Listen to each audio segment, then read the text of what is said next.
Hello tout le monde, c'est les Créa Sisters. Aujourd'hui, on vous retrouve pour une nouvelle vidéo qui sera le tutoriel de l'assiette de crêpes au coulis de Nutella. C'est parti. Alors, pour commencer la liste du matériel, donc de la pâte fimo blanche, de la fimo liquide, des pastels secs, donc ocre et brun, une brosse à dents pour texturiser les crêpes, de la fimo chocolat et de la fimo ocre, une petite assiette blanche en porcelaine et une tranche de fimo fraise, mais c'est comme vous voulez, c'est au choix, et un porte-pièce rond. Alors pour commencer, vous faites votre pâte à gâteau, vous mélangez votre pâte ocre et blanche. Ensuite, vous aplatissez votre pâte pour faire une couche assez fine, mais de l'épaisseur que vous souhaitez avoir pour faire vos crêpes. Ensuite, avec votre emporte-pièce rond, vous allez découper des ronds. Donc pas de panique, après on va les remodeler pour qu'ils ne soient pas en genre parfait en fait, parce que des crêpes, c'est pas parfait.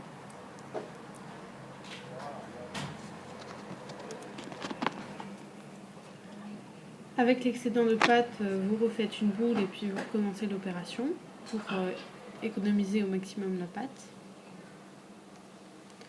Ensuite, vous modelez les bords pour qu'il ne soit pas une crêpe top modèle parfaite.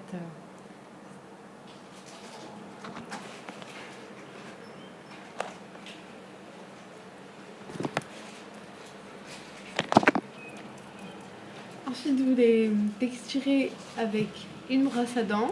Si vous n'en avez pas, vous pouvez aussi utiliser une boulette d'aluminium.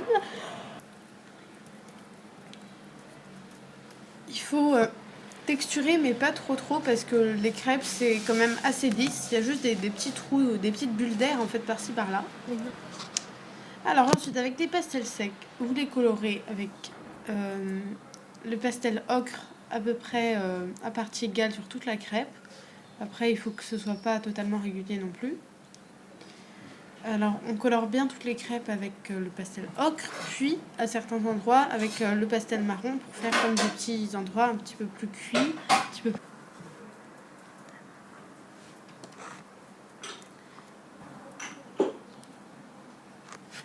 Alors ensuite, on va commencer à disposer les crêpes sur l'assiette. Pour commencer, pour faire tenir les crêpes, je mets un petit peu de fimo liquide pour qu'elles se figent à la cuisson.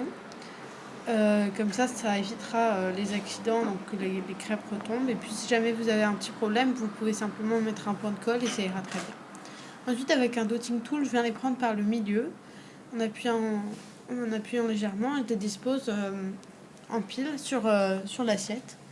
Alors c'est pas très grave si le milieu est abîmé, de toute façon on ne le verra pas.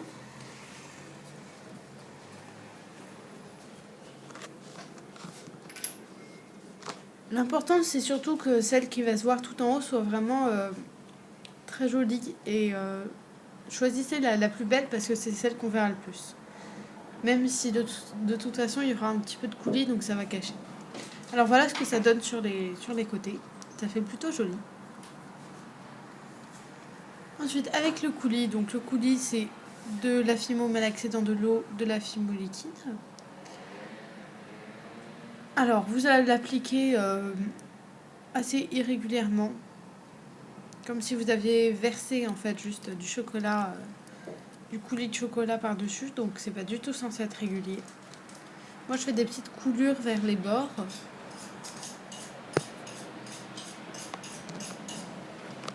En fait, l'idéal c'est un coulis assez compact pour que ce soit facile à appliquer. Ensuite, avec une petite breloque cuillère, vous allez venir enfoncer la breloque cuillère dans la pile de crêpes. Et il ne faut pas simplement la poser sur le chocolat, mais vraiment l'enfoncer dans les crêpes pour que ça tienne mieux. Et de toute façon, le coulis va se figer à la cuisson et ça fera en sorte que ça ne risque pas de tomber. Ensuite, je viens disposer la petite tranche de canne fraise sur le dessus. Voilà ce que ça donne. Voilà, le tuto est terminé. On espère qu'il vous aura plu. Bye tout le monde!